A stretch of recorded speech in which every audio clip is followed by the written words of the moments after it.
কোনো বর্গক্ষেত্রের কর্ণের দৈর্ঘ্য এত সেমি হলে বর্গক্ষেত্রটির পরিসীমা কত? তো সূত্র আছে বর্গক্ষেত্রের কর্ণের সূত্র। কর্ণের দৈর্ঘ্য কি ধরি, আগে ধরে নিই বর্গক্ষেত্রটির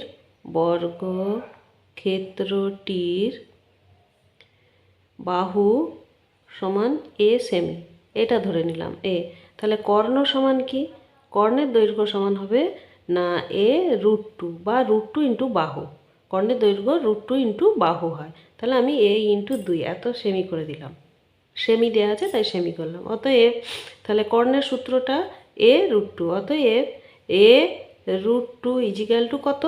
এখানে কর্ণের দৈর্ঘ্য 5√2 দিয়ে আছে, 5√2 और a इजिकल टू की 5√2 বাই √2, √2 কেটে গেল और a इजिकल टू কত হলো 5। এখান থেকে কি বলছে? বর্গক্ষেত্রের পরিসীমা। অতএব